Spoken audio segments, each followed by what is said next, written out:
would say is Jesus does this twice in the Sermon on the Mount. When he does the Beatitudes, blessed are the blank, for they blank, right? And you can just kind of fill in the blanks, poor in spirit, mourn, meek, etc. And that, again, that sticks out to us and is memorable and is clearly communicated. And Jesus seems to do that again later in that same chapter where he goes through, you've heard it was said, but I say to you. Right. So again, you have this parallel structure and kind of this formula where all these different topics are addressed kind of in a list like manner, and they have this parallel structure. And not only this was important when Jesus was preaching this, not only does it help you sound clear and concise and stuff, but it makes your speech easier to remember to your listeners.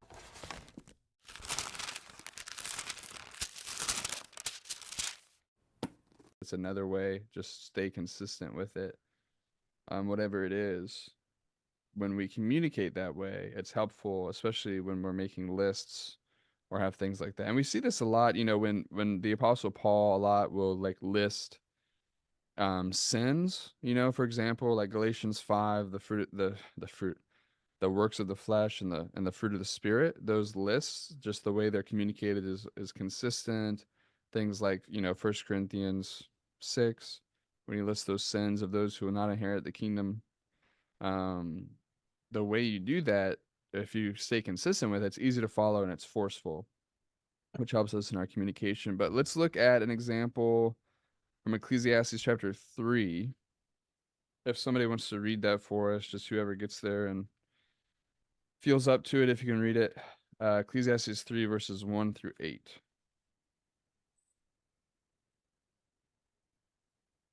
There is an appointed time for everything, and there is a time for every event under heaven.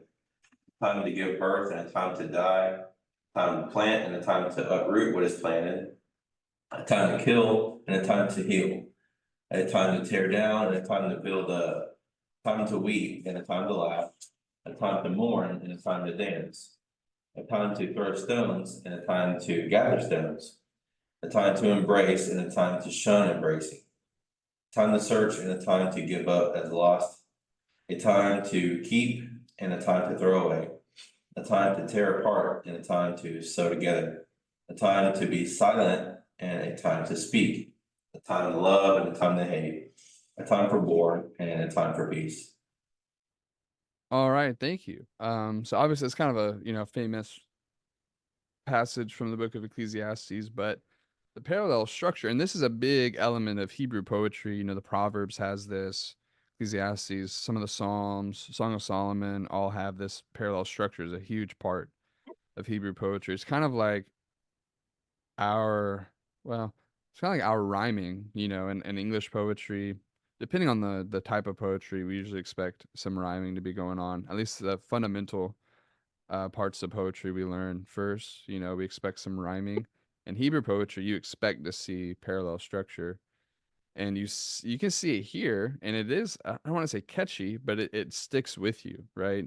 And it's not just and there's multiple elements to the parallelism here. Obviously, you have these items in the list that are all kind of listed the same way, but you also have these two contrasting things, right? So it's a very powerful, just the juxtaposition and how these things are laid out. It's very powerful communication. It sticks with you.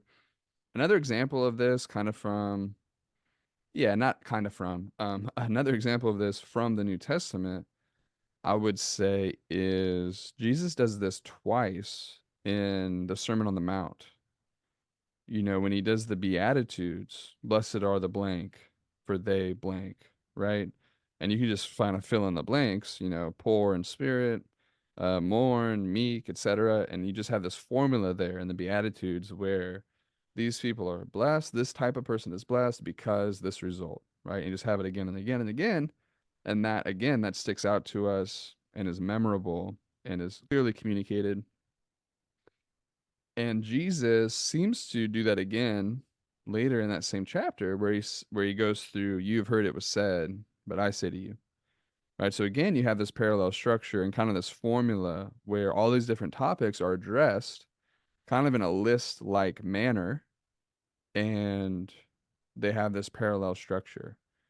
And not only this was important when Jesus was preaching this, not only does it help you sound clear and concise and stuff, but it makes your speech easier to remember to your listeners, right? Because you that formula, you if you're listening to that, you're saying, okay, he used the same setup for all these. I just have to remember the blessing and the result. Or he used the same setup for all these. I just have to remember what I'd heard and what Jesus replaced it with, right?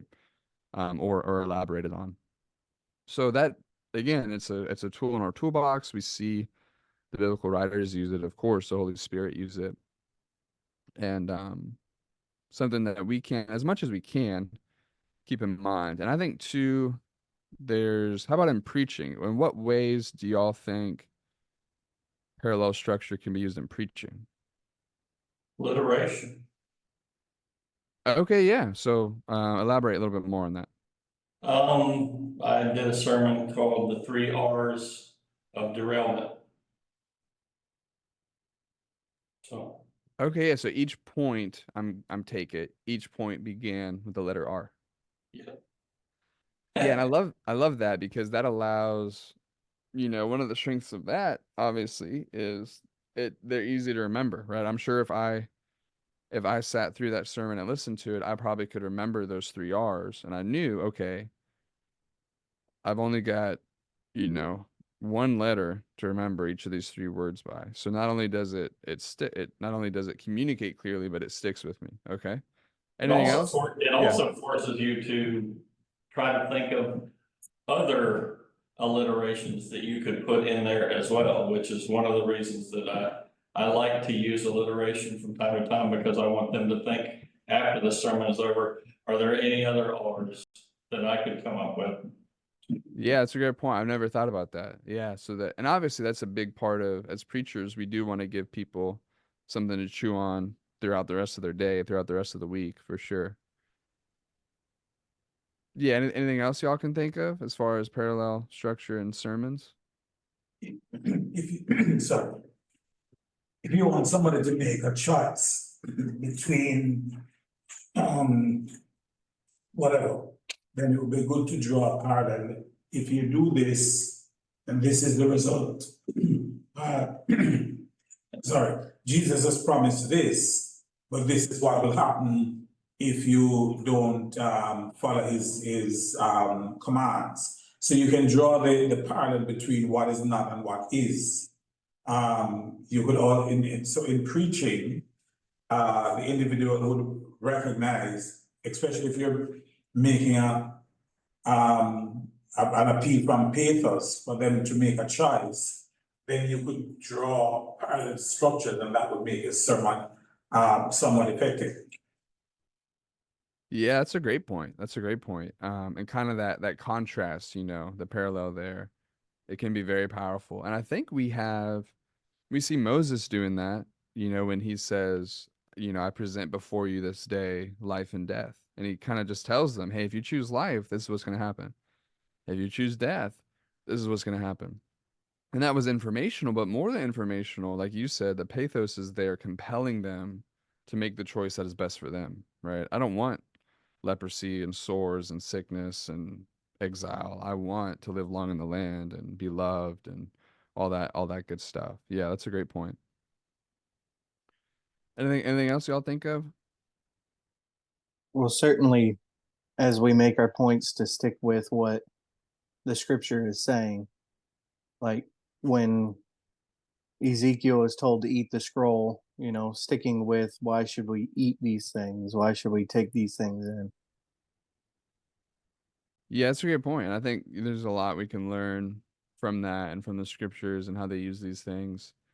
Um, and I think for most people, there is a subconscious desire for parallelism or symmetry, you know? And if we can, even in the development of our lessons, if we're going to present, especially if we're going to present to persuade, there should be some parallelism. I would say probably even in the organization of the lesson itself.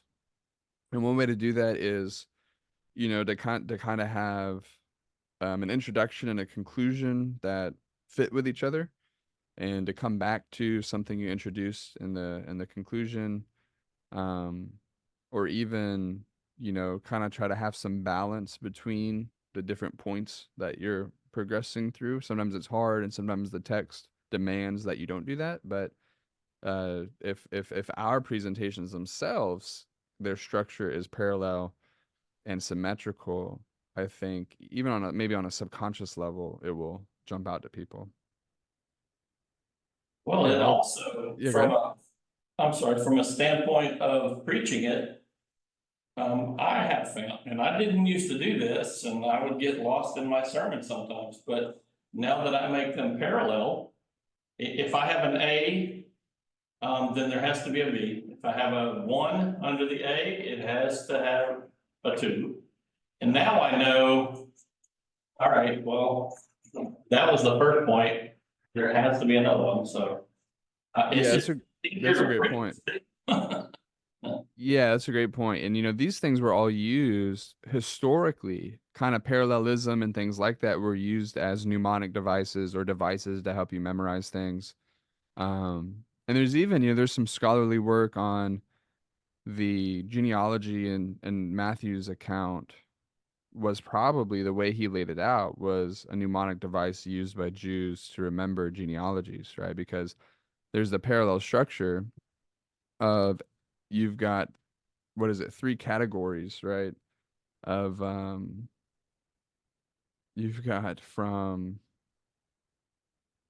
you pretty much have pre-Babylonian captivity, post-Babylonian captivity, and all of them are 14 generations, right? So again, you've got this parallel structure, and it makes it easier to remember. Like you said, even as the presenter, it makes it easier to remember. And if we, depending on our style and who we are and how we go about it, if we're memorizing our lessons to present them, then that obviously will help us rather than just kind of like a monologue or a more disorganized thing. Well, I guess you don't want to appear chaotic. People don't like chaos. They want something that's structured.